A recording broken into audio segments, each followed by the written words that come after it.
fine at that point to make that decision. So it's open to interpretation. There are fringes on the internet.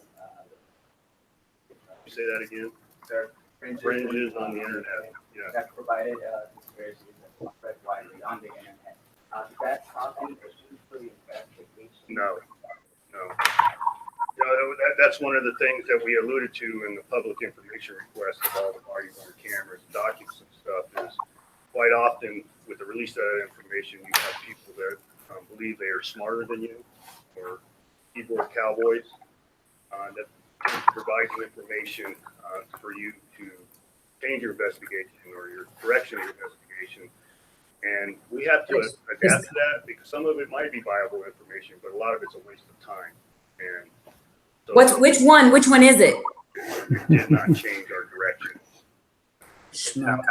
Or the majority of what we were doing. So our investigation direction was sound, and we believed in what we were doing was being successful. Sure. Thanks for being so direct in response to these questions. Okay. We are totally successful at covering everything up that we didn't want anybody to see. That's what they're successful. There's behind this, and if there were second or multiple. Absolutely. No conspiracies have been identified, and there's been no other gunmen identified other than Mr. Paddock. Were there no other shootings at other casinos or properties in Las Vegas? No other shootings.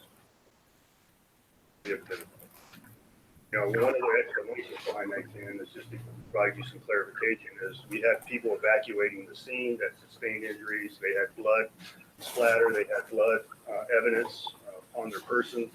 And as they entered other venues. No, that's a lie. That Those people that came into the Bellagio that ran through that hotel screaming were not bloody. They were in cocktail attire holding drinks. These people were not bloodied people. Quickly put those to bed. Yeah, under your sheets, huh, Fife? Attack locations. But as you can imagine, the chaos associated with it. There is some pretty specific counts. Right. Well, even, I'll be frank, I'll be right up front. Even my people gave specific accounts on the radio system, but that was based on third-party information. And that's why it's important to put those kind of things to bed as soon as possible. And I think we did a pretty good job. Single shooter, no conspiracy. Single shooter, no conspiracy. They ever find Jesus again? I don't know. I've never heard that name again. All righty. Well, as everybody can see, we have a special guest. Oops. This is, let me get back to, there we go. Welcome everybody to the stream. I'd like to welcome our guests. We have Rene Downs, Bob Widlefish, and Ramirez from Las Vegas Shooting Archive. As we just played there, Lombardo has one account, and clearly, Rene, you seem to have quite a different recollection of what actually transpired near the Bellagio. And we're going to dig into that here in just a bit, but I'd like to first give everybody a little bit of an introduction. So let me just go down through everybody. For anybody that isn't familiar, we have Las Vegas Shooting Archive, AKA Ramirez. He doesn't, this might be the first time we've actually heard his voice anywhere on live stream. Ramirez, correct me if I'm wrong, but I think no, that's totally correct. This is completely out of character for me, but I'm going ahead with it. Great, and thank you. So Ramirez, for those that don't know, runs one of the biggest archives on YouTube of Las Vegas shooting content, and also works very many different projects, one of which is one of my favorite projects also, which is the Vegas shooting map, which he works on as well. So if you're not already subscribed to his channel, please do so. We also have Bob Widlefish on the line. Bob runs 10/1/2017.com, which is one of the largest public archives of Vegas shooting related information. Includes transcripts, evidence, files, videos, all kinds of stuff. So go ahead and check out his website if you haven't. And thank you, Bob, for joining. And then, of course, we've got Rene on the line as well. Rene and her husband Daniel have one of the most detailed and reliable witness accounts of the gunfire that occurred at the Bellagio. nearly an hour after the shooting at Route 91, and over a mile and a half away from that. Renee's account with her husband, along with her husband, who is a 22-year Marine veteran, gives me and many other members of the community good reason to seek answers from the LVMPD that they haven't provided up to this point about exactly what happened at the Bellagio the evening of October 1st, 2017. And so without further ado, Renee, I'd just like to turn the kind of the proverbial mic over to you and just kind of allow you to give your account for those that haven't heard it of what happened that night. And then maybe you can respond as you were doing some there to what Joe Lombardo said at the press conference last Friday. Hi, sorry, I actually didn't know that you were live. See, this stuff that gets, I thought you were just playing it and like, I didn't know we had gone on yet. So sorry about that. Yeah, I have a lot of thoughts. This last weekend was very difficult here at my house. Just even trying to process. And, I know that there's supposed to be forgiveness and I'm trying to work through that but forgiving stupidity and incompetence is difficult for me when there's truth and then you have stupidity, incompetence, secrets, lies. I'm working on that. So anyways, so my husband and I were at the Bellagio Hotel. We were waiting for friends of ours that were at the festival. One of my friend's cousins was shot. They were right up front. We were planning to be meeting up with them. My husband and I had a dinner that night, and we have been to Vegas numerous times, and Bellagio is one of our favorites, the Petrosian Lounge, right as you walk in the door right there at the piano bar. So we were sitting, and it was really hot, and they were planning to go zip lining. I couldn't zip line because I was fresh out of surgery and from about a couple months ago. So I figured, well, at least we'd meet up with them. And so I was drinking water, and my husband, I believe he had ordered a drink, but it never got to us. We got to the hotel after dinner. I texted my friend. I said, we're going to be down at the lounge when you guys are done. If you just want to pop over this way, because it was on the way to where they were going, then we'll all meet up here. I had been texting with her all night long and during that day. All of a sudden, she's not texting me back. She's not texting me back. I'm thinking, well, maybe it's just loud. I started texting her. I believe it was right around 10:30 because we had gotten back to the hotel a little before 10 o'clock, right? We were up in the room, and then we just went downstairs. So we were sitting at the lounge and everything. All of a sudden, about 10 after 11, 11:15 is when a huge stampede came through the door.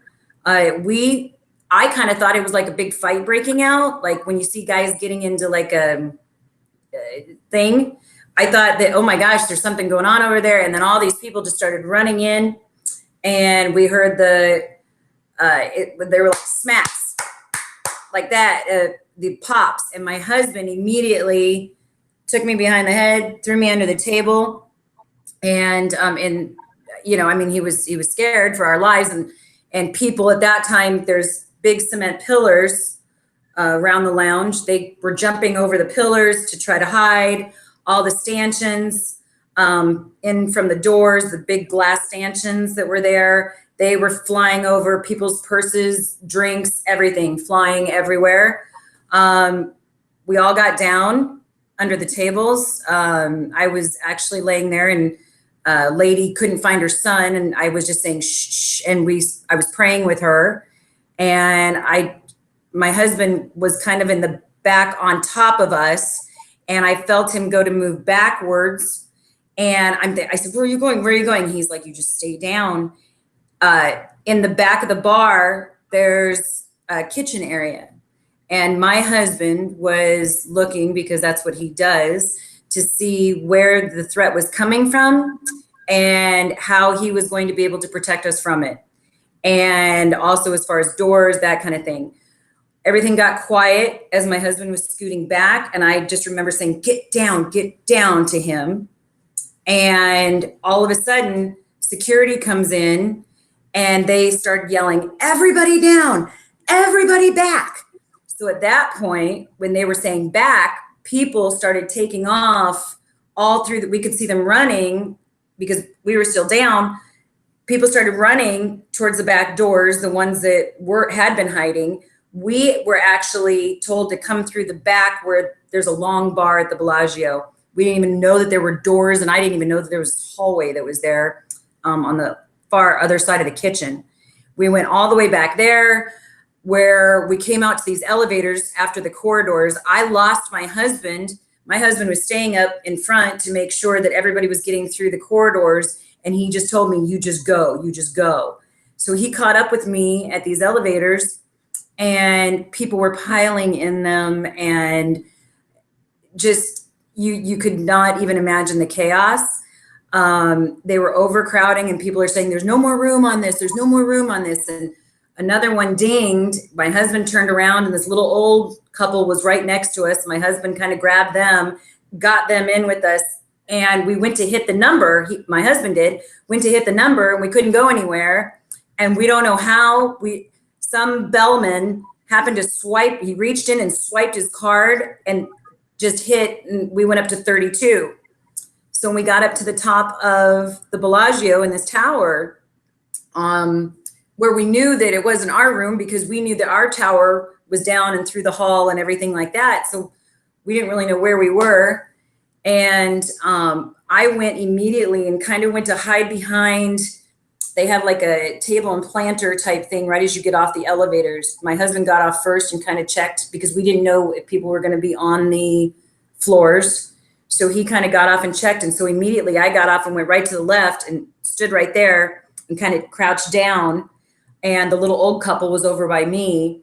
And my husband had kind of gone up and down the hallway and said, okay, come out. We went down to the end of the hallway where there was a phone.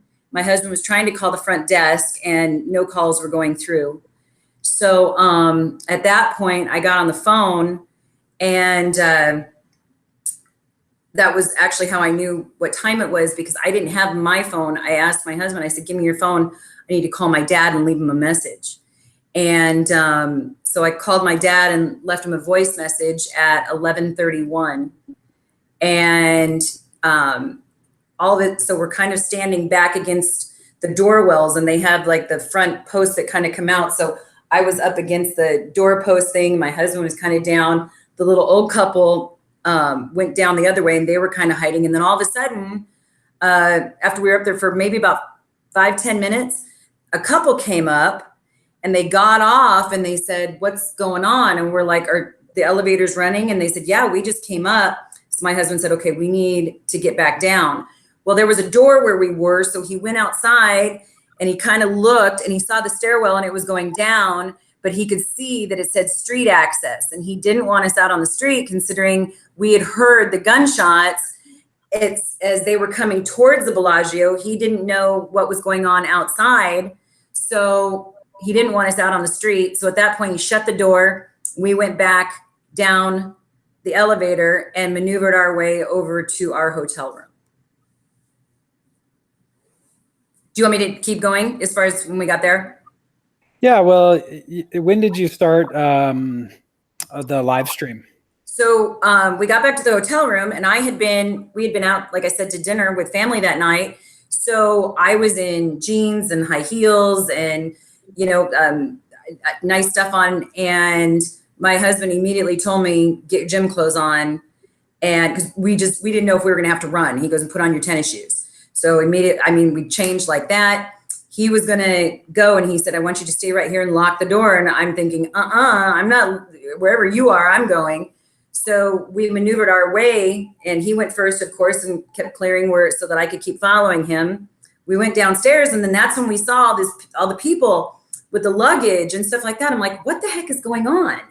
I'm like, I could see the security at this point. Maybe we were in the room for, about 20 minutes. My sister-in-law that lives overseas had called because she knew what was already going on. And when we walked in the room, she said, you need to turn on the TV. And we're like, what the heck? So as we turn on the TV, we're seeing the stuff that happened at Mandalay Bay an hour ago.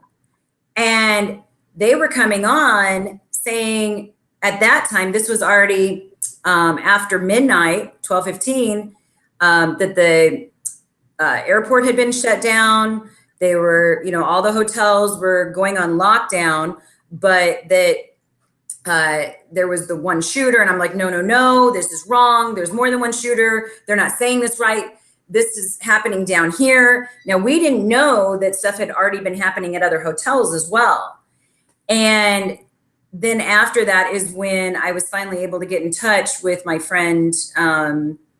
They were at the hospital, and she didn't know how they were even going to get back in. They were actually staying over at the Luxor, how they were going to get into their hotel because they were on lockdown. And that's when I found out that all the other hotels were on lockdown. So I pulled out my video camera to let everybody know that Daniel and I were safe. And that's when I hit live and I started talking, and I'm like, look at these people are sitting here, some of these people with their luggage, because there was a ton of people, this is Las Vegas at 10 o'clock at night, people are checking in, and all those people were pushed back. There were people that had gotten out of the O show. They were all scattered all throughout there. People were sitting, they were exhausted. So I walked up to the security and I said, you know that they're reporting this wrong on TV. They're saying that there was only one shooter and there wasn't, and she was like, no, I know that they're reporting this wrong. And so the other guy was saying, what do you mean? What do you mean one shooter? And I said, I guess something happened down at Mandalay Bay. The people that were standing around me, these people had been in the casino. They didn't even know the stuff at that point that we saw when we went up to the room to change clothes. So that was when I kept videoing. Gotcha. And you actually did 2 live streams. Is that correct? Yep. Okay. Yep. I did the next one. We went back up to the room. And we have a lot of friends of ours that are news broadcasters and reporters, some producers. And immediately they started calling me. And I'm like, how do you guys know? That's how I found out that I went live and not just to my Facebook page. And they're like, Rene, it's everywhere. And I'm thinking to myself, what? And a really good friend of mine from news center in LA called me, and she was on her way out and she was going to be at the MGM the next morning. And she wanted us over there to do interviews. And I told her, I said, we're supposed to be leaving. I said, I don't even know what's happening, because the last that I heard was the airport was shut down. And so we waited a couple hours up in the room, and I went back down the next morning, and well, not even the next morning, like 3 hours later, and everything was cleaned up. But see, when we had gone down there the first time, we could see down to towards the front desk where all of the cleaning crews and everything like that, they were all over there cleaning, because there was glass, there was purses, there was money, there was everything just everywhere. And literally within hours, it was cleaned up. And will you tell a little bit about the when you went to the front desk the next morning, right? You thought maybe because of the shooting that they would have some kind of credit for you. Will you tell that story? Maybe we'll show the thing that hasn't been showed yet. Absolutely. Okay. So we went back upstairs, and we had stopped to get some coffee and like a muffin type thingy, because we were just exhausted. We'd been up, we hadn't slept, and people that had been sleeping, there was a couple old couples, and they were down there just having their coffee and doing their thing. And, Daniel and I came in, and we're like, and as it was kind of going around, people were going, what happened here last night? I mean, some of these people hadn't even turned on the TV. They had no idea of the stuff that had happened. So we went upstairs and got our stuff, and we thought, well, let's go to the airport, because if it was shut down and it's reopened, all those people that missed their flights and stuff, we knew it was going to be packed. So we go up to check out, And I said, hi, I said, here's our stuff and everything. And I said, are you guys giving any discounts? I said, we really didn't even sleep in the room last night. I said, we were up all night because of the gunfire and the shootings. And she said, what? She said, well, I didn't work last night. And I said, well, there was gunfire and everything right here. I said, and so basically I went through the whole story. And she said, hold on a second. So she brings over her manager. Her manager comes over, and I said, I was just wondering, since we didn't even get to sleep, we haven't showered, nothing. I said, are you guys discounting rooms because of the shooting and the gunfire and everything last night? And she said, there was no gunfire at the Bellagio Hotel last night. And I said, really? And leaned over the counter like that. And I said, really? And I said, hold on a second, because I have my video, because I was going to show her what I was videoing. And she said, hold on just 1 second. She goes to the back, comes back out, and slides the receipt over and said, you guys go have a good day. And that was it. And what did the receipt show? Goose eggs. Absolutely. We were credited for the whole thing.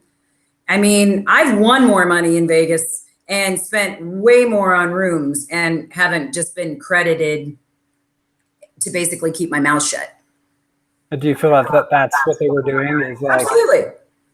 We're saying that nothing happened, and we'd really appreciate it if you did the same.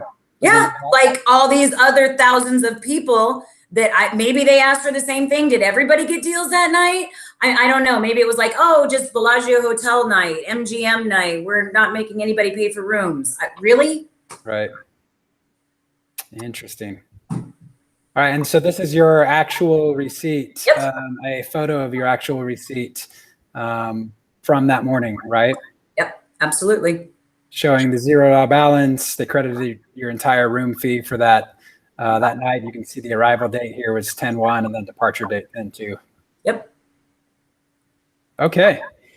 All right. Well, thank you very much for sharing your account, Rene. I think I'd like to bring Bob and Ramirez kind of in here, and I know they've got a list of things they would love to ask you about and find out more about. We're all very intrigued by your story and are very aware that you've done many of these interviews, and I appreciate you taking the time to listen to our questions as well. And without further ado, Bob and Ramirez, if one of you would like to pose a question or two, please feel free to do so. Bob, you want to go ahead? Yeah, sure. Thanks for coming, Rene. Absolutely. Listened to all your interviews. They've all been very helpful. That fills in a lot of gaps about what happened there. So you were gonna meet your friends there that night. What time were you planning on meeting your friends? Because they ended up being late, I think you said. Yeah. Well, she was thinking that the festival was going to be over around 10. And so we figured that's why we would just stay at the Petrosian Lounge, because by the time they got out and everything, we figured we'd meet them 10:30, 11 o'clock, which is when I was texting her. And then she wasn't responding because, like I said, we had been texting. I spoke to her during the day. They took a break. They went back to their hotel and like re-showered and re-primped and everything like that. And she had even said, if you guys want to come over, and I said, no, we're having dinner with family and everything, but we'll meet up with you guys later on. And she said, okay. She said, well, we have tickets. And I think their tickets were for midnight or 1 o'clock to go ziplining. And I said, well, I'm not doing that. I said, but we would love to see you. And so that was why when I was texting her, 10:15, 10:30, that I'm like, she's not answering. And I said, she's been answering me all day long. And they're not, these friends that we've had, we're friends for years and years and years. They're not just like flaking out on us, per se. Yeah, that makes sense. So I know your husband is an expert in firearms, but I want to ask you, are you someone who's had experience with guns? You grew up around guns? No. In fact, up until this time, I'm not against guns at all. And, more power to you. And I'm trying to be able to, be comfortable. I do know how to fire. My husband has taught me now. I didn't know before, and now I know. And I did that for my own protection at this point. But before this, never. I hadn't given a thought about it. And now when someone goes to roll trash cans out in the morning for trash pickup days, I stop for a second because of the sound that the trash can makes rolling to the curb. So I think in that, getting over the gunfire is also why my husband wanted me to become more comfortable with it, as far as the sound and everything that it took down from the trauma of hearing that and replaying that in my head. Makes sense. Hopefully you can change those associations as things that are positive. Right. So I guess in the broad scheme of things, this makes you witness to a crime or multiple crimes. Have you been witness to any other crimes? Any other crimes? I don't think so. I don't think I've ever been witness to a crime. Well, you're No. lucky. That's a good thing. I don't think I've ever been witness to a crime. Just thinking of that, no. And about the sounds, do you think the gunshots were inside or outside? They sounded like they were outside, coming closer. I was underneath the table because I thought they were coming in. Got it. And when we initially heard them, that's what it sounded as, like if gunfire was coming closer to you. If that, like it was getting louder and louder is the best way to put it. Okay. And how many gunshots do you think there was? Do you have any idea? 10, I would think right around 10, 15. It like I said, it was a, so I'm thinking right around 10, 12-ish, 15 at the most. And I guess, do you have any recollection of the sound? Were the gunshots evenly spaced, or was it sporadic? Was it in 3-round burst or that kind of thing? No. Like somebody, best way I can describe it, I guess, is if somebody was like going like shoot, like if they were just going like shooting like up in the air type thing. So they weren't totally evenly. It wasn't like they were holding on the trigger on something that was automatic. It was like they were pressing the trigger a bunch of times. No, it didn't sound like it was going. It wasn't like a rat tat tat tat. It wasn't like that. Because now I've even heard that sound, and it was not like that. I could actually distinguish the sounds now from what I've learned. Got it. Okay, that makes sense. And did Daniel immediately think it was a gun, or just that it could be a gun, or what? Because I mean, he grabbed you and went to the ground, so I mean, there was some kind of reaction. Oh no, he knew immediately that it was gunfire. 100%, no doubt in his mind.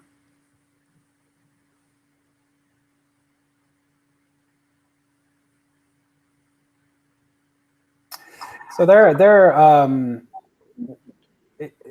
is it possible, Rene, that it was?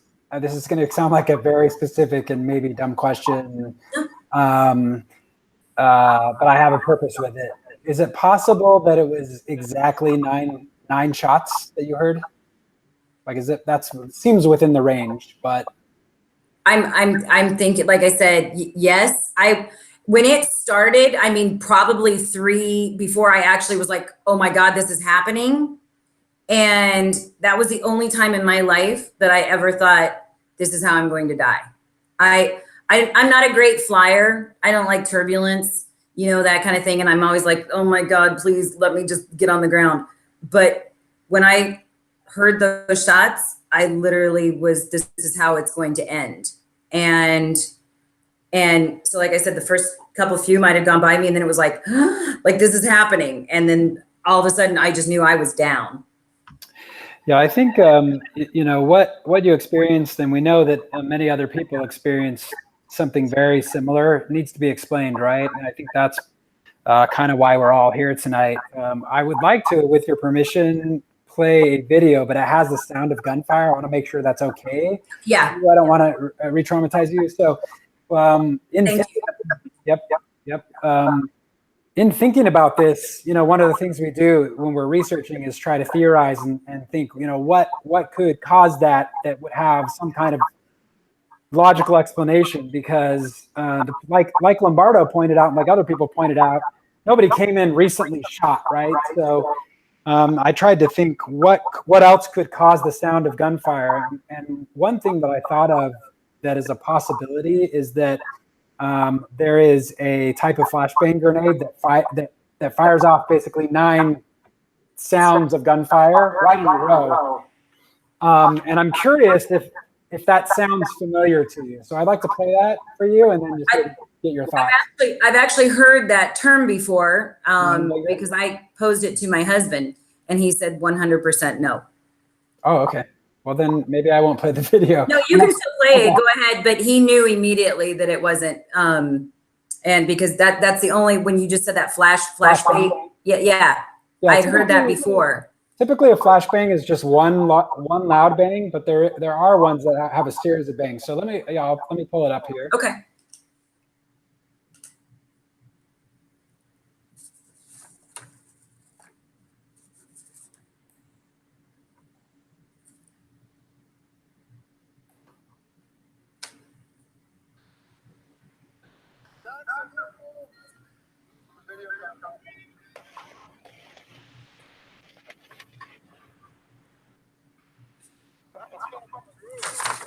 I'm just going to play it one more time just so we kind of get an idea of it.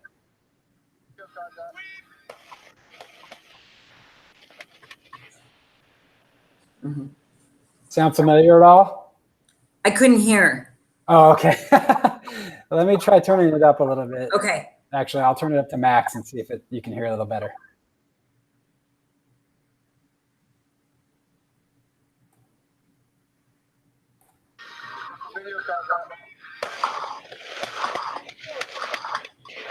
No. Didn't sound like that. Was it? Is that higher pitched or lower pitched, or they're spaced out differently, or what do you find is different? It was higher pitched, and it was like with what you just played. It was like boom, boom, boom. It was like in a pattern, and this was not patterned. What we heard was like. So it was like that. So it was actually like somebody was taking a little bit of time to aim and then shoot, aim and shoot, or something like that, rather than just a very evenly spaced cadence, is what you're saying. Yeah, I don't even know that at that point that they would be aiming. It literally sounded random. Like I said, like I picture it like if gang people are like firing up in the air type thing is. Now I don't know which way they were shooting, but that's what it sounded like. But it definitely was not what you just played. Okay, very insightful. Thank you for answering that and listening to that. Appreciate it. Yeah, and that kind of answers my question. I know there have been mentions of broken glass or something to that effect in some of your previous interviews. Do you mentioned you didn't know which direction it came from. Do you think the bullets struck anything, or I got the impression that maybe at some point they came through the door, or there might have been some speculation at some point, people saying that. I was just curious if you were aware of any damage or anything that had been caused by bullets specifically. Yeah. So what it sounded like is, like I said, as far as the bullets coming through the door, and I was completely under that impression that that's exactly where the bullets were coming, is going to be coming in through the door. Now, there was glass everywhere. Like I said, the stanchions were over. People were toppling over each other and the stanchions that were just, falling and going and just everything everywhere. Now, did I see any bullets? No.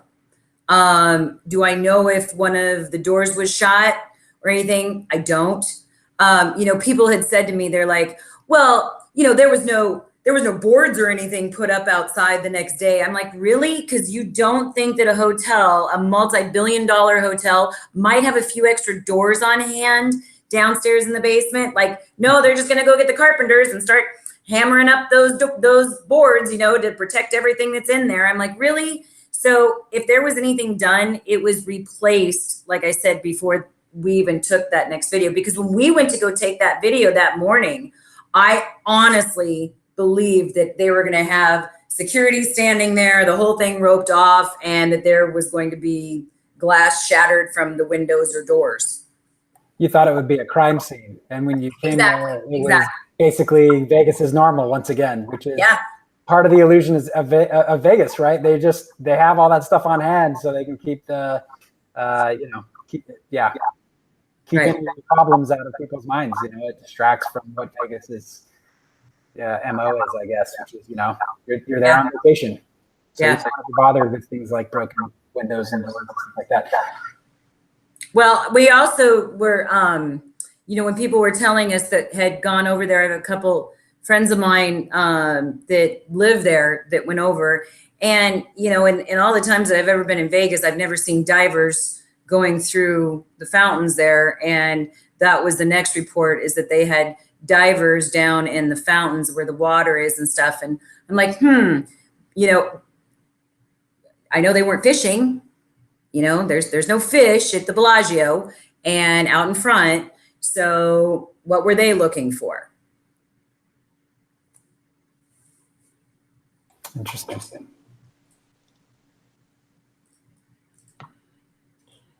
All right, so just a test here. You guys are hearing me right? Yeah, you're going in and out a little bit, but I think we can discern it, or I can, yeah. Okay. One of my other questions was kind of time related. Again, mentioning one of your previous interviews, you had mentioned you guys got back to your room at approximately 11:50. Does that sound accurate? Yeah, that sounds about right. Okay, and you had also mentioned seeing the media briefing from the LVMPD. And I had actually done some previous research and timestamped the very first and second LVMPD media briefing. And the very first one was with Sergeant, let me see, what is this? Oh man, I got my notes and I can't even find it in my notes. It's okay. All right, it was Sergeant Jeff Clark at 12:05. Okay, and then the next media briefing wasn't until 1:31, which was the first Lombardo briefing. I was just curious as to which one you saw. Was it the one at 12:05, just shortly after you got into the room, or was it the one at 1:30? We saw both because, and I only know this because when I was talking to my sister-in-law who was in the other country, and that's when she said, turn on the TV. That was the first one, just after midnight. When I called 911, it was around 1:30-ish. And that's when I was telling them again, I'm like, they're saying this wrong. This is not what's happening here. They're saying that there's one shooter. They're saying that there's one shooter and there's more than one shooter, because I know what happened here. And they're only talking about Mandalay Bay. I'm like, do they even know? I'm like, we're all here. And so I saw both of them. Because when the second one came on, I couldn't believe that they hadn't been talking about any other stuff going on down the strip. Gotcha. Okay. You guys tell me, I just have something here. My husband had written a statement, and can I tell him who okay. Huh? To the actual people in charge of this, to federal law enforcement. Part of this statement right here says between 23:15 and 23:25 military time, there was a dramatic increase in ambient noise, so much so that I actually turned in my chair to look at what might be happening. It almost sounded like a fight was getting ready to happen. People started to move quickly away from the front doors, and even more people started to push through the lobby doors and flood into the lobby. Suddenly, there was a volley of shots fired. I was not certain on the number of shots, but there were more than 10. I would estimate between 15 and 25, with all within close proximity to the front doors. So do you see what I mean? How by the time I figured out that this is what was happening, I'm thinking 10. My husband, who knows, and that's what he's trained to hear for, so he just handed me this because he heard me. As this was happening, I stood and grabbed my wife, throwing her down under the table, and I dropped next to her, then slid on top of her, trying to cover her. there was what seemed like a collective scream from the crowd of people in the lobby and everyone in the lobby and on the casino floor within my field of view. And that started to run in every direction away from the front doors. There were large glass and metal signs in the lobby that had been trampled, smashed, and the velvet ropes stanchions that were in place in front of the registration desk had all been run over by the stampede of people. Dealers, players, spectators, pretty much everyone on the floor level was gone within seconds. The shooting had lasted for approximately 10 seconds at most. As I lay on top of Rene, I was able to see through the concrete railing that surrounded the Petrosian Lounge elevated floor all the way to the front doors of the hotel. I kept my attention focused on the doors for several seconds and then caught movement out of my peripheral vision to my right. Hotel security, wearing maroon sport coats, came running out from behind the registration desk, yelling for whoever was still in the area to run, go, get out. As I stood up, I could then see the entire casino floor was vacant and there were purses, shoes, cocktail, poker chips, cash, etc., all lying in the open, and security was scrambling to secure the floor. Then he goes into, I lifted my wife from the floor and moved her towards the bar area, the Petrosian Lounge. I have a whole thing here. Thank you for sharing that, and thank you, Daniel, for sharing that as well. If you'd be interested, we'd love to have a copy of that. I don't know if you're open to that, but you know, I can only read bits and pieces. It would have to be like redacted. that's fine. If you want to redact it and send it, that would be great. I mean, we're plenty used to redactions, that's for sure. and we absolutely stand with you in that. You know, the authorities need to provide answers. Maybe there is a logical explanation. Maybe somebody was shooting into the air, trying to clear the crowd off the strip for safety or whatever. But you and everybody else that was there with you that was traumatized by this event deserves an answer for that. They deserve an answer from the authorities so that you know, can sleep well at night knowing what happened. It's just completely unacceptable that, you know, you've been basically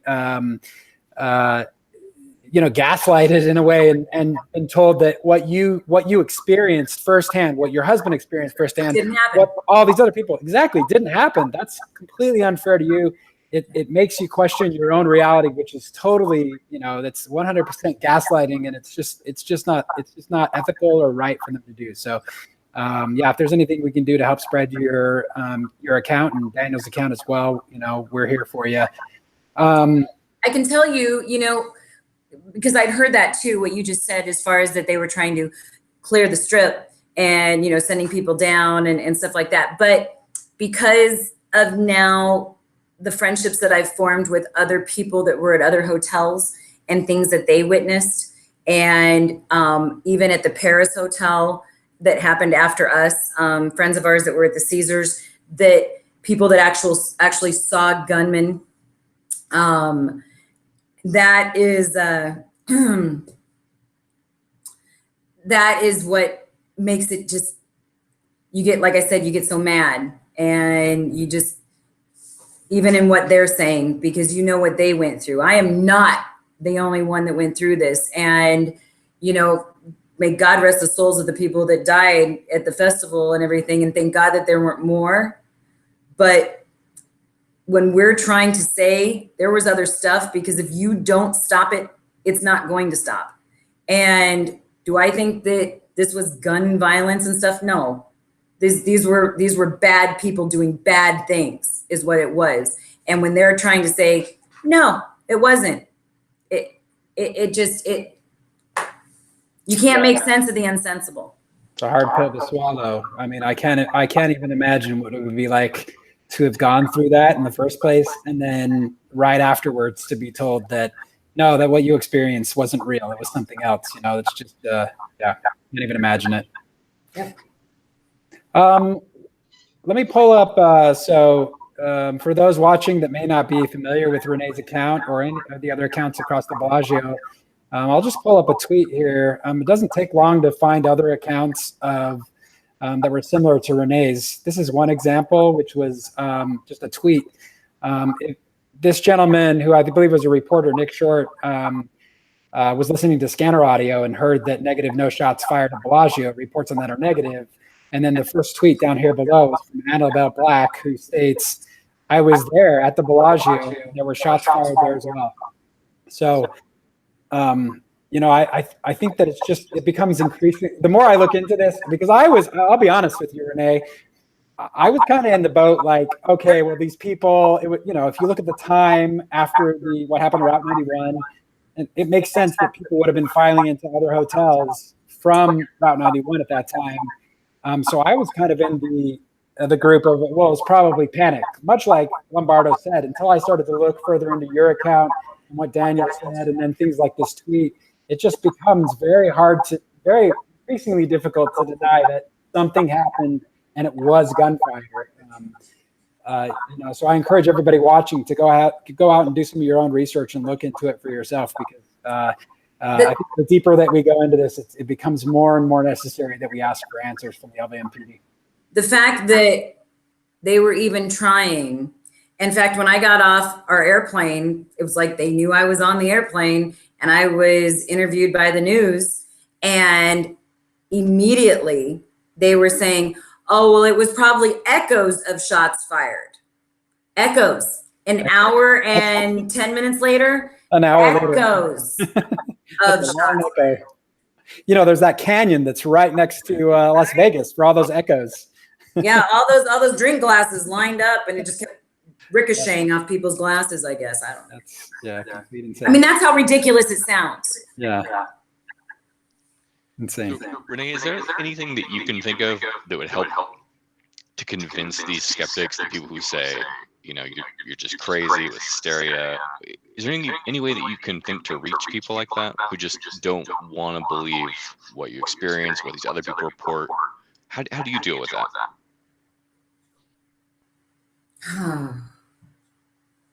I think ultimately, I will tell you, it was hard, and you know, I'm not on Twitter or anything like that, and even when I was hearing the stuff that people were saying, and I was kind of like, why are they don't even know me, and they're like saying this stuff and everything. My husband, with everything that he's been through and every deployment and all of his stuff and stuff that he does with work, he is so calm. And when I would get all going, and you know, he is so calm, and he can talk through stuff and to try to, you know, and honestly, I could care less what any of these other people think, because I can promise you that there are thousands and thousands and thousands of more people that were all there in Vegas that haven't said anything. And as long as they're laying their head down at nighttime and they're okay with who they are, then that's fine. However, I still know that way down in those little places, that when they have those nightmares, when they hear sounds, when they know where they were, and when they watch these videos and go, oh my gosh, I didn't say anything. And you know why? Because I have my phone right here, and I got messages. I got messages from people that I never knew existed, and they didn't know me either. And they all were telling me their story, and they didn't want to say anything because they didn't want something to happen and stuff. And I'm like, what do you mean something to happen? This is to try to help the police, to try to help federal law enforcement, to say this was what was going on. And I'm like, what are you worried about? If you're telling the truth, don't worry about anything. Just go and tell them what the truth is. What did you live? If you ever thought that I was going to be one of the only ones that's saying anything like this, never in my wildest dreams. But I will tell you, because I have really, really, really good people around me, and an amazing husband that literally can just bring it all back in and center it. And I just tell people, just pray. Because, you know, even the stuff that you see that's going on in the world and stuff, anyways, those are the same people that are out there saying all the stuff not to believe it anyways. So yeah, you're obviously what you're doing is very courageous, and you know, I see some of the chat messages that are coming up on YouTube, and people are just very, very thankful that you're willing to share. They're very, yeah, I know. So I wanted to let you know, everybody's very thankful and appreciative that you're they're sharing your account, and you're, clearly courageous for doing so. So, See, it shouldn't be like that. It's I not agree. even the fact that there was nothing courageous I did. I did absolutely nothing courageous except for hit a button on my phone, which I honestly thought 13 million other people were going to be doing the exact same thing. Mhm. You know what I mean? In no way did I ever think that this was going to be like, oh, and the fact that it goes live and I've never gone live before, the fact that it did, what does that tell you? I mean, it's kind of like when things are supposed to happen for a certain reason, I don't believe in coincidence. I can tell you that right now. Serendipitous. Yeah. Yeah.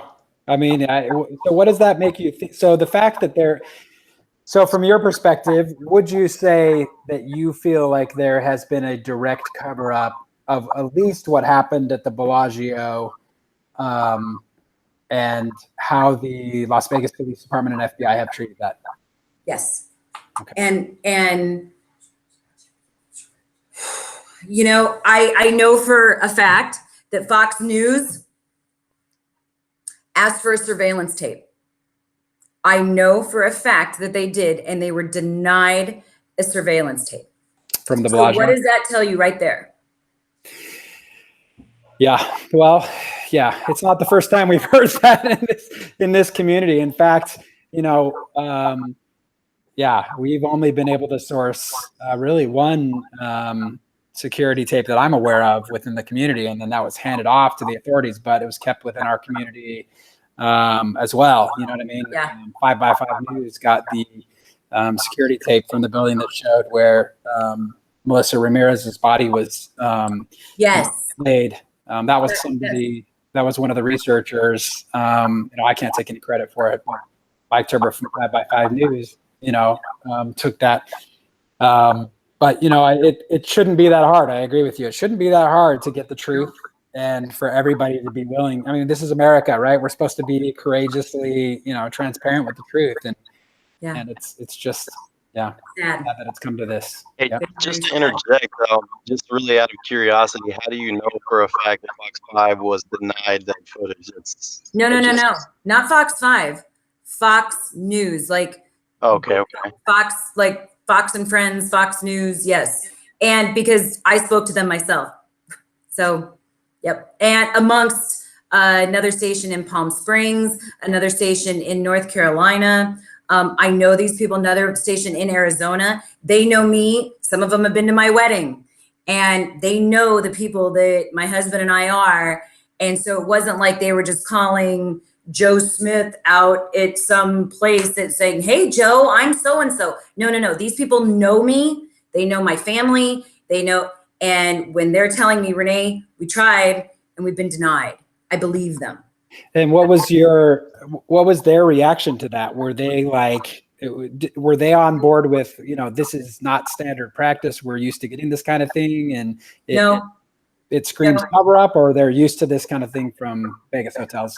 No, well, they've never, from what I'm understanding, at least from the person that I spoke with, nothing like that had ever been asked for, and especially in such a large capacity as far as like, okay, so if you can just get us the videotape of what happened that night so that we can put it on the news, that kind of thing. And it was like, no, we have no idea, and everything's sealed. And it was like, and then never heard from again.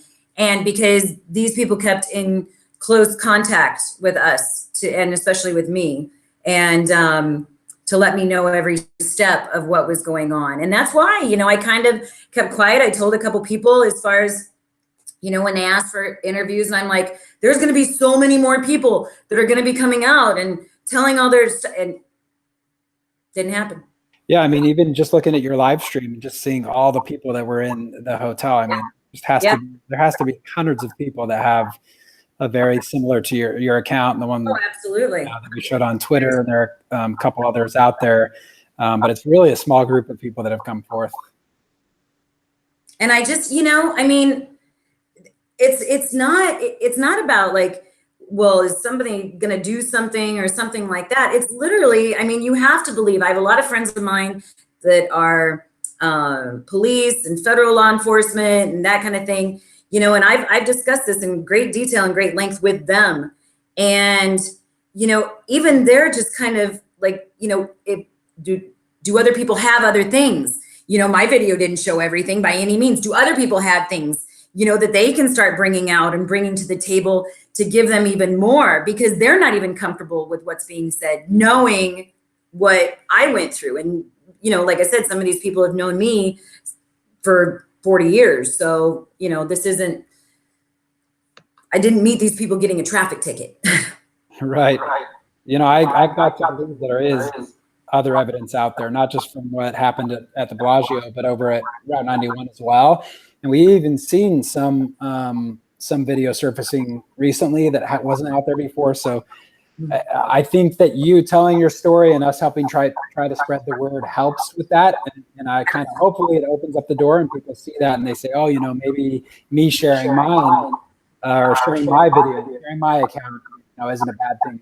Stands in somewhat solidarity with you and your story. So, you know, that's my hope. I think that will get us closer to what actually happened that night.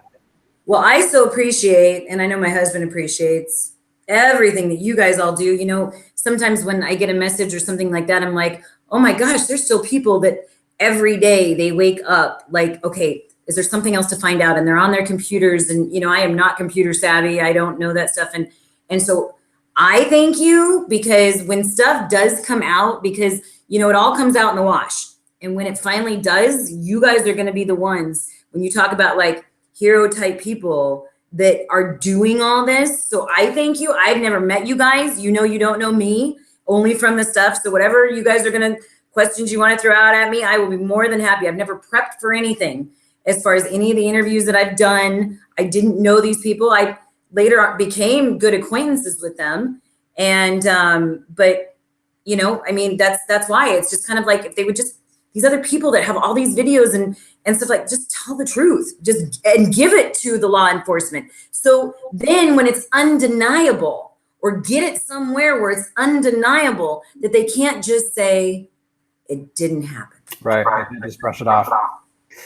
Hey, Rene, I want to be like cognizant of your time. We are at, let's see, what is it?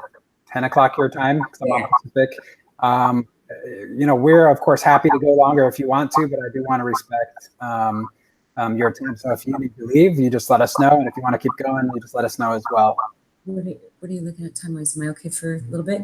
No, I'm okay for a little bit. If you guys have any more questions or whatever, I'm still okay.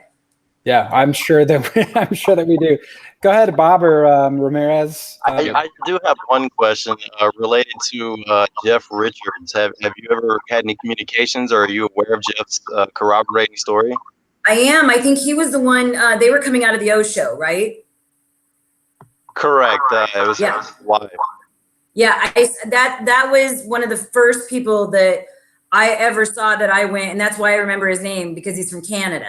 And I remembered his name, and I was like, oh my gosh, somebody else is saying something. Because then I just thought it was going to be like a snowball effect, you know, after I saw, because then I thought there are other people. They're saying things. Look, here's another guy. And then people stopped. But that's how I remember Jeff.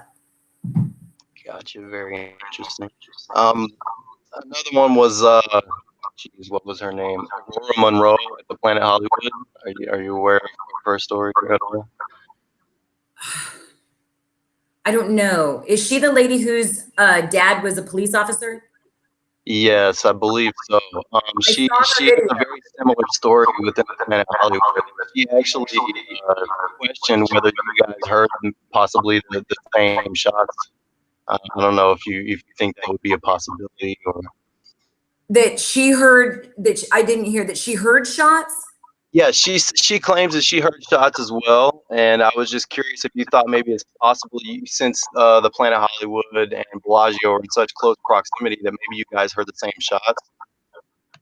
I don't think so, because Bellagio sits right here and Planet Hollywood there'd be no way. There'd be no way that we could have heard the same shots. I know that strip really, really well. My husband and I used to go there and go do different spa weekends all the time when he was stationed at 29 Palms.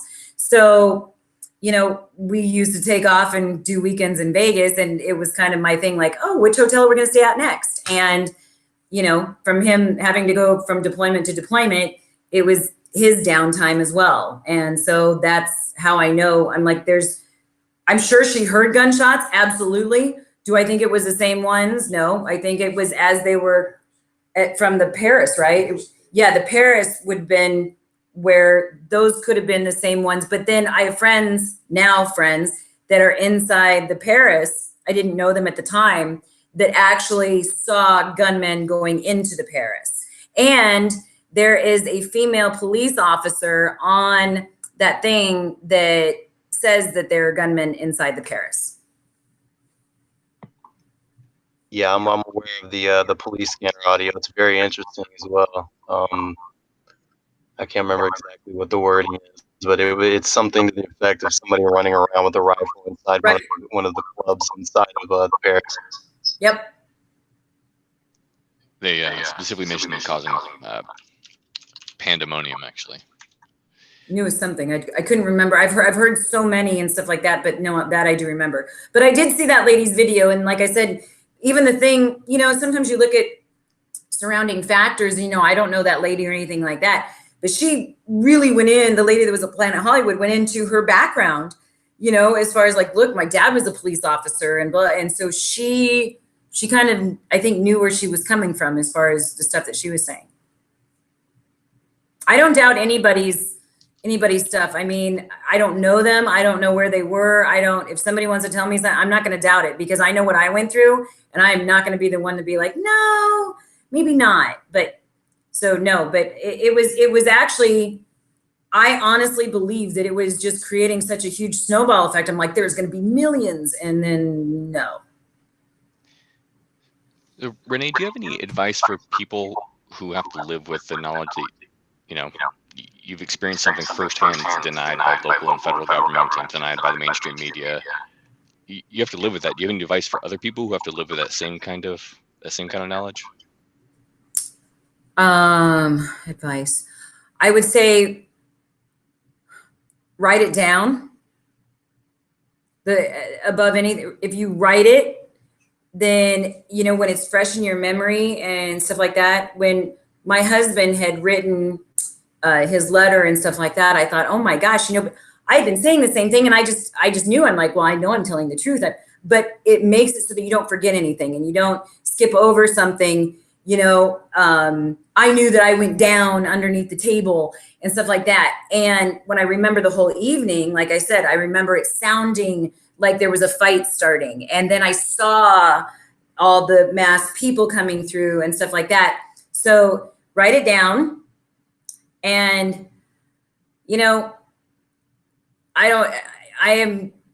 I'm not like church and Bible type, preacher type person, but I will say praying, and Joel Osteen, wow, he can help you on some of those really, really bad days when you just turn on your radio and need to be recentered because you just think, how can people be this way?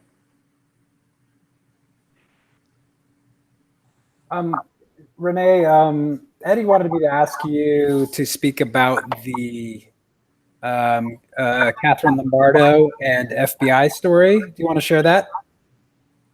So I contacted her, and I sent her my... Can you just really quickly say who she is? She's the attorney for the victims of the festival, of everything that happened at Mandalay Bay. She was the lady that they had on Fox and everything. I got her information, and I spoke with her, and then she said, can you please send me... She hadn't seen my videos or anything like that, and I said, if this helps anything, and I have the receipt, and I have this, and blah, blah, and told her a lot of stuff, and she said, please, she said, I'm actually getting ready to catch a flight.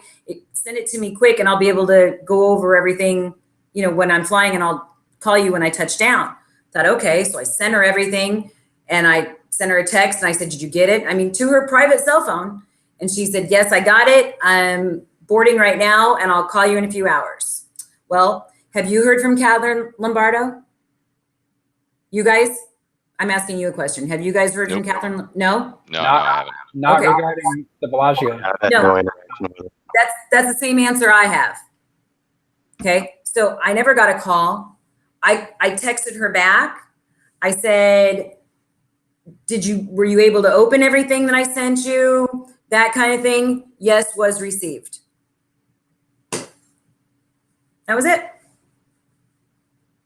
So, I mean, So as far as I'm concerned, I don't know. I don't even know what she's in it for. I have no idea. I'm like, if she gets a kickback from some kind of money that she's done her job, fine. But that was it.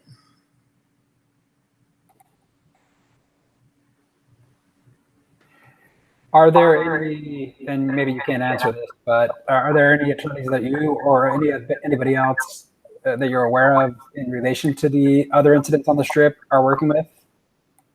I know friends of mine in California are, but and I don't know now. My friend's cousin that was shot, I don't know what they're doing. I have no idea, as far as attorney wise or not. But I do know of a couple other people that are, but that's I don't know where they sit legally on their stuff at all. What are your thoughts on MGM suing the victims? Any thoughts on that? That's the most ridiculous, asinine load of. I can't. I have no words for this. How do you sleep with yourself? How do you sleep well at night? Things. Oh, what these people's karma are going to come in. I just can't. I couldn't believe it. When I heard that. I mean, it just brings tears to your eyes. You're like, I don't care what they're saying is, well, we're not liable for this, but we're liable for that. You know what? Nanny, boo-boo BS is what that is. They owe those people. They know they owe those people. They have all the money in the world that will never, ever bring back these other family members and things that happened. And people are still laying in hospital beds because of what happened. And you can't go and do the right thing. You want to do something that actually might make people even say, oh, gee, well, at least they're doing this. Do the right thing. I agree 100%.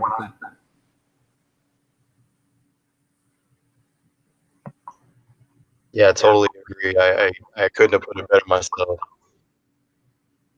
You chimed in a little bit while I was playing the Lombardo at the very beginning, the Lombardo press conference. Yeah, that's fine. I think it was very genuine.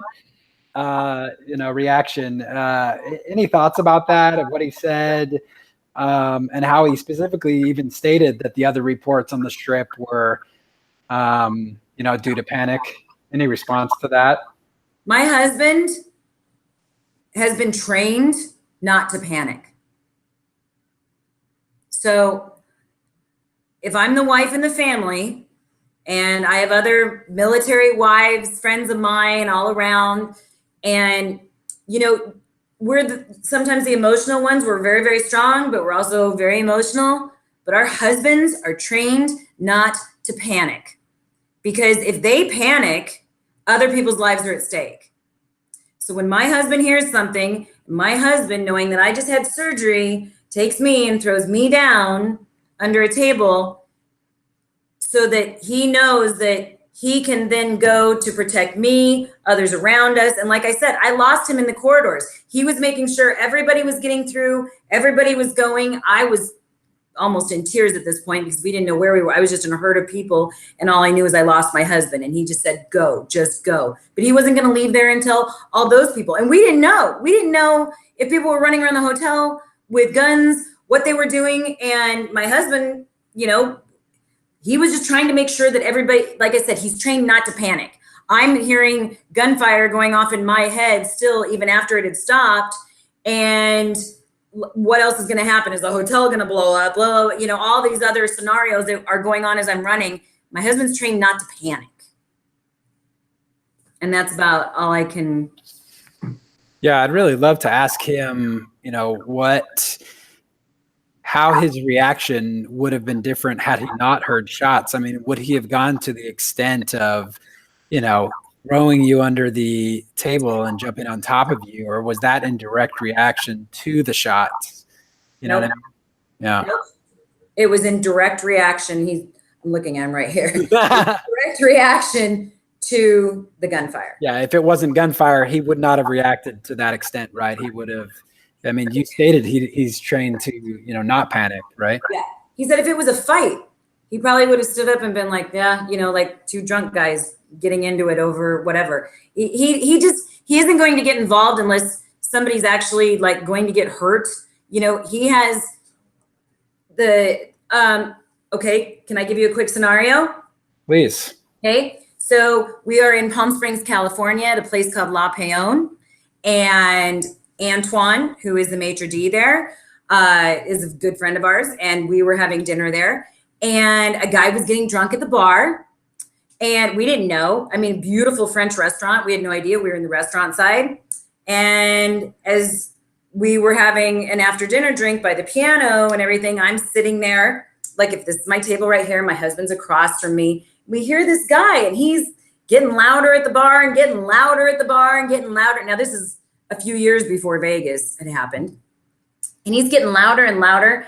And little Antoine, who stands about 5'2", is standing at the end of the bar.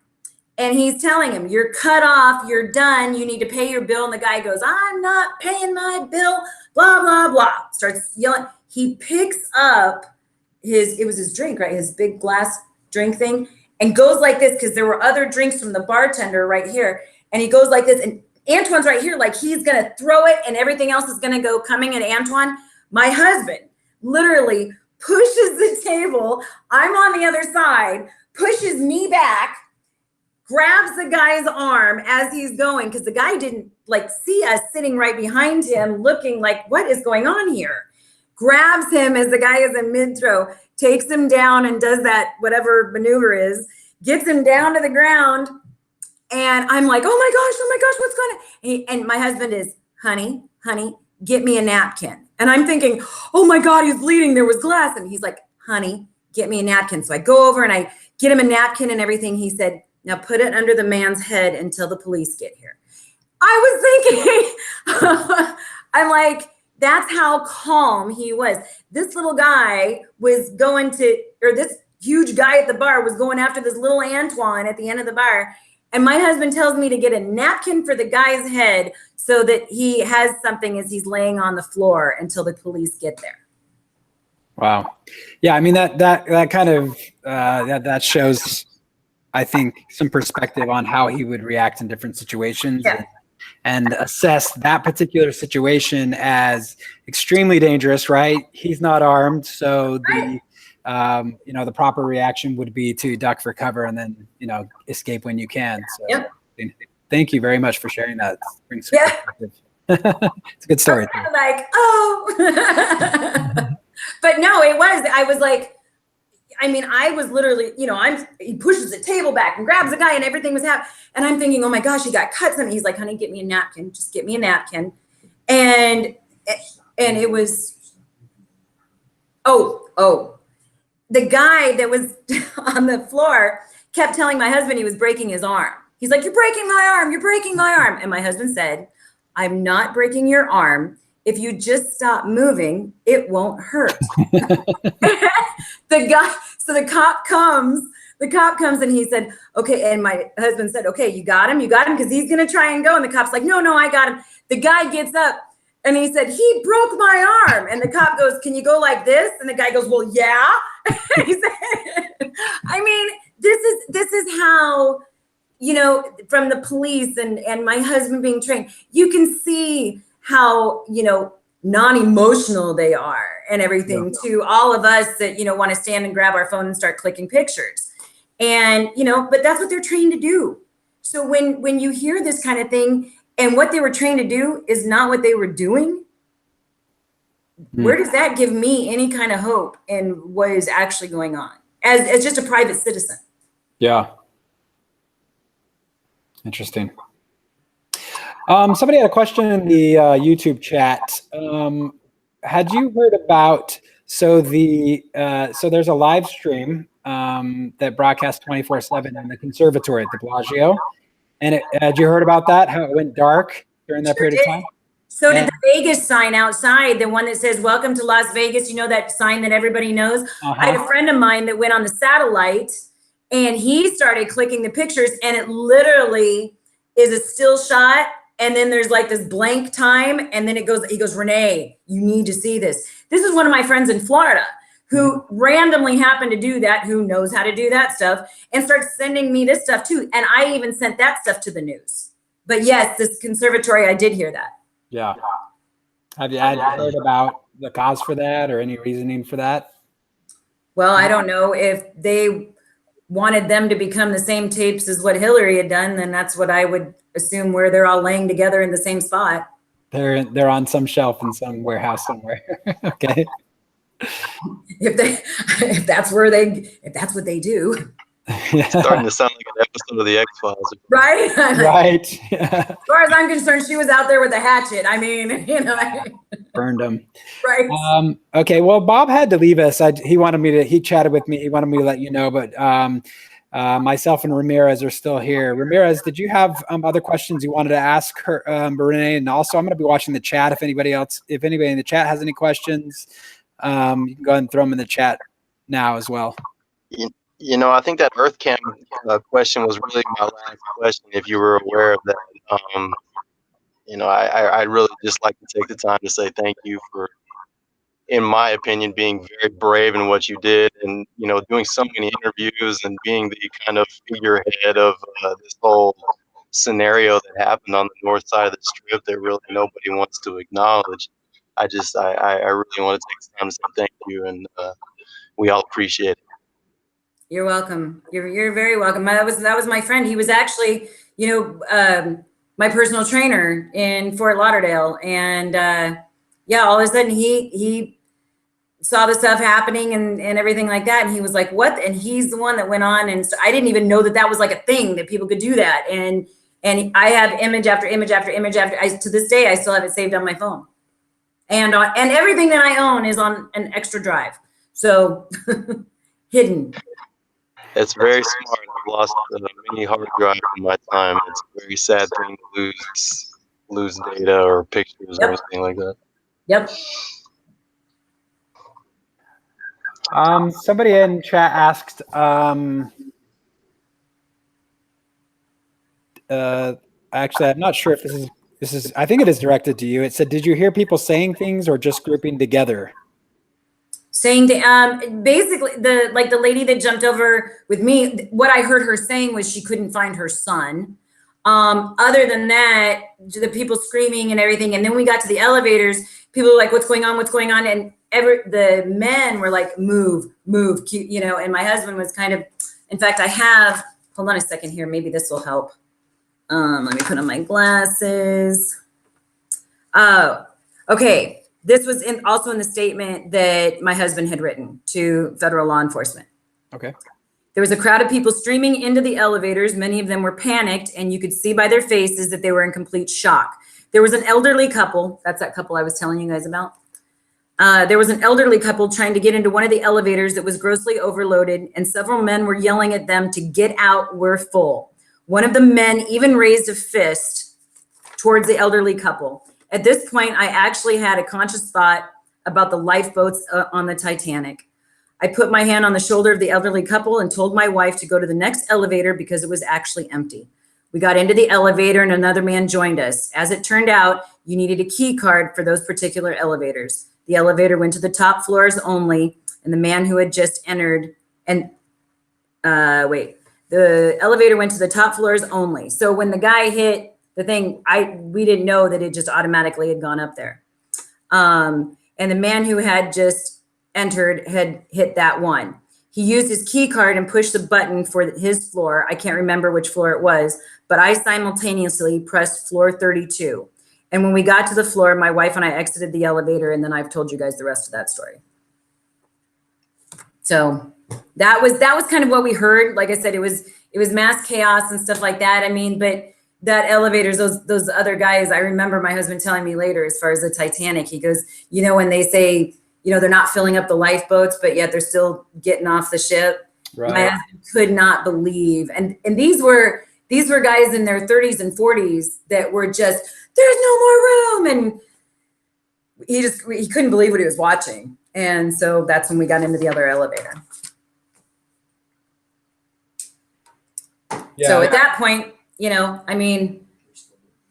we still didn't know what was happening.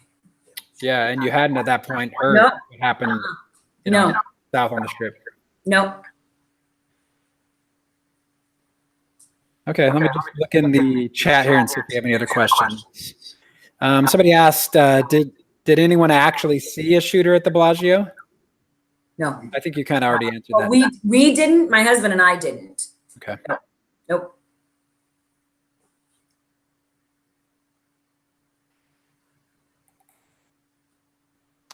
Okay.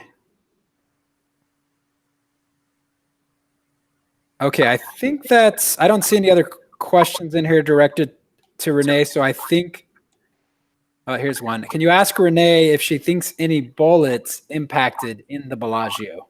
So that's where I think that yes, they did, because of how they were, where I initially heard the gunfire coming closer towards us.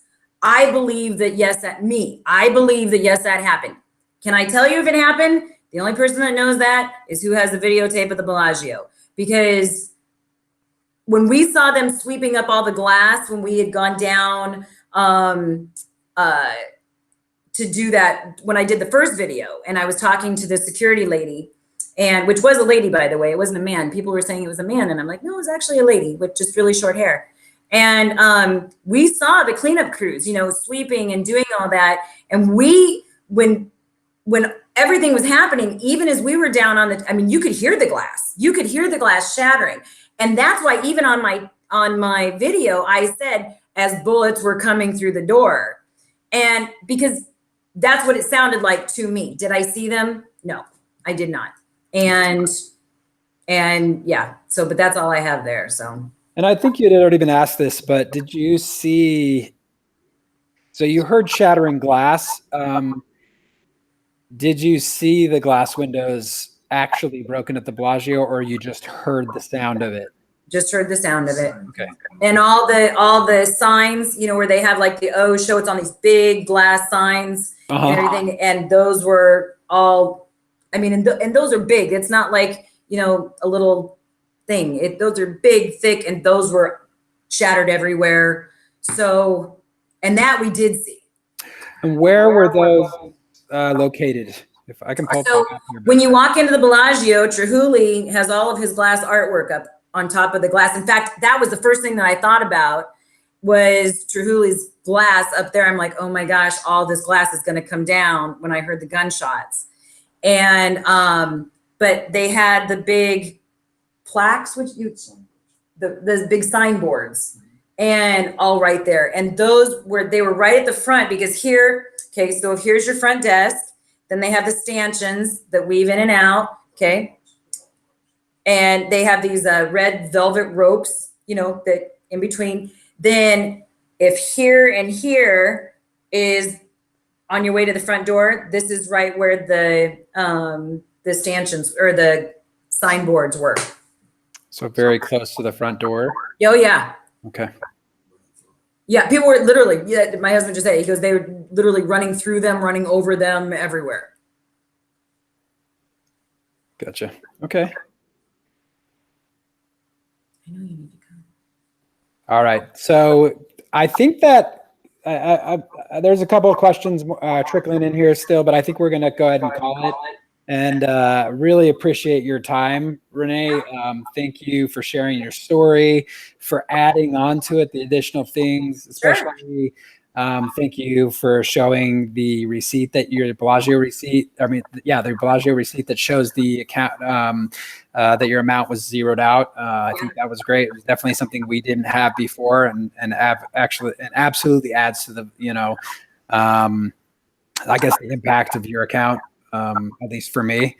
Is there anything else you'd like to say before we part ways? Anything you'd like to say to the community, to Joe Lombardo, to the FBI, to anybody that you'd like to leave us with? My husband when you said Lombardo, my husband, oh no. For every single thing, even when we heard about the festival, and all the people that died, and then the people that were even saying no, that they weren't real, and that those people, it didn't happen. The people that immediately went to put doubt, there are people that lost their lives. And I know that people were concerned about Paddock in his room and Campos, who we never heard from again, and all these things. But, you know, they've spent more time, money, and energy, I think, trying to cover up something when in all actuality, I would have had a lot more respect for them had they paid respect to the people that actually died, to the people that were actually trying to do things to help. Instead, they turn around and say, nope, just because it's easier. You know, one day, I hope that I'm alive to see it. I really do. Because, you know, all these people are, and their families that are going through this and stuff, you know, they're all watching. And, you know, I get mad because basically, you know, Fife Lombardo called me, you know, and whoever else that was there with me and might have put out a tape that, oh no, we were liars and we don't know what we saw and trying to add to the chaos and blah, blah, blah. Yes, because that's what I have to do with my time. You know, when I have ill family members that are dying and other things that are happening in my life, my biggest thing, Lombardo, is that I just want to sit here and go, what could I do to Sheriff Lombardo today? Really? You know, it's the absolute lack of respect that was shown. I was crying all weekend. I could not get my head straight. And thank God again for my husband and for prayer, because that in and of itself, I think is the only way that I can forgive and just, you know, they know not what they do. Yeah.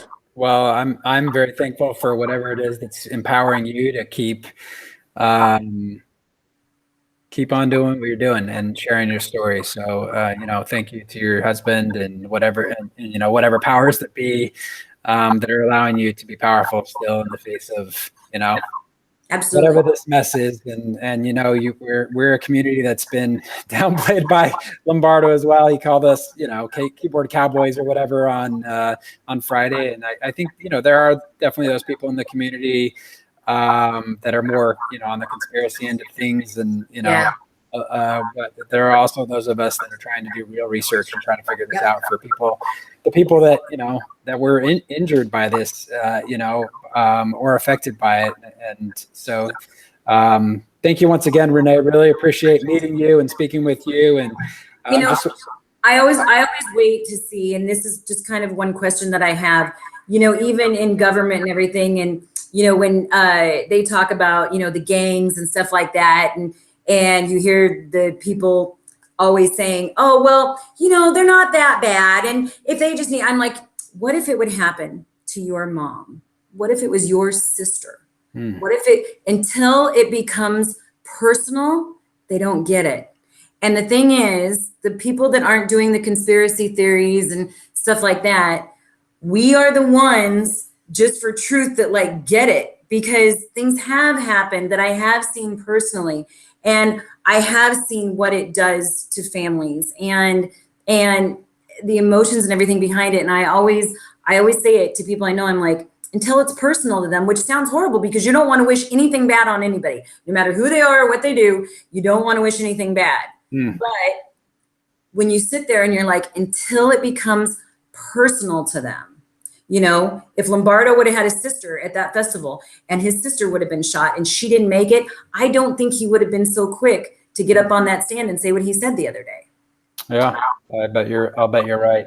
You Just know, and you know, I didn't have anybody there. I didn't know anybody at the festival, but it definitely was personal for me. And I think, you know, when it comes to being an American, you know what I mean? I hate to make this like about being an American, but you know, it should be personal. It affected our neighbors. It affected not only even in America, it affected all the way across the world. And it's not a Democrat, Republican, blah, blah. My best friend is a Democrat. I'm like, you know, we're all, and we have the greatest friendships that we were the way that we were before all of this stuff started happening and everything like that anyways. And it's just, and we all respect each other, but we're not crazy. You know what I mean? Yeah. That's not what motivates us. What motivates us is trying just to do the right thing without anybody getting hurt, or anything like that. It's like, you can believe what you want to believe, and I'm going to believe what I want to believe, and we can still go and have a great dinner and let the kids play. Right. Well, You know what I mean? That's the power of America, right? Is that we can disagree and still be neighbors and still be friends. Like, that's it. And nobody has to, die over that or, whatever. So yeah, thank you for saying that. I really do appreciate that. I also want to take a quick moment to just thank the people that are responsible for helping set this up and orchestrate this. Eddie, who many people in the community are aware of, put us in touch. So, thank you to him, and thank you to those that did research that weren't on the stream. Carrie, I don't know, you haven't met Carrie, but she did a lot of research for finding 911 calls and whatnot, and many others who have supported this kind of effort in the community. Thank you very much for helping to make this happen. I look forward to interacting with you again, Rene, as time goes on here. I'm very committed to finding all the answers related to what happened in Vegas. So thank you very much. Thank you. Really appreciate Thank you guys very much for taking all the time, and everybody listening. And yeah, just thank you very much. And Eddie, really, he has been in constant contact and was kind of like my first trust person, because you get a lot of people coming at you sometimes, and really, him having conversation and stuff like that, I felt very comfortable. So I thank him, and which led me to you guys too. So thank you very much. Great. Thank you, Renee. All right. Thank you again, Renee. Have a good night. I'm sure we'll all be calling Lombardo 5 from here on out. Yeah. New nickname. Great. All right. Have a good night, you guys. Take good care. Be safe. You too. Take care. God bless. Bye-bye.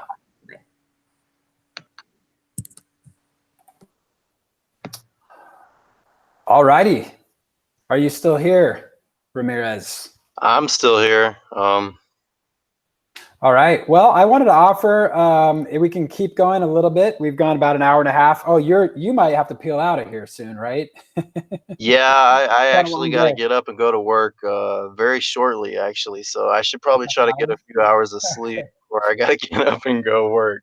All right. Well, I appreciate your time, man. Appreciate also Bob. Bob had to leave quietly earlier, so appreciate him as well. And I think we'll just end the stream here. If those people that are watching, if you enjoyed this and you want to see more of it, your feedback means a great deal. So please let us know in the chat window here on live or on the video once it gets posted on YouTube. Really love to hear back from you. If there's somebody else you'd like to see us interact with or pick up, I think this is great for the community. It gives us insight, and it kind of bridges somewhat of a gap between us that are doing research and those people that were directly impacted by this. So I think it benefits us all. So if you enjoyed it, please let us know, and we'll continue to do it if it's an interest.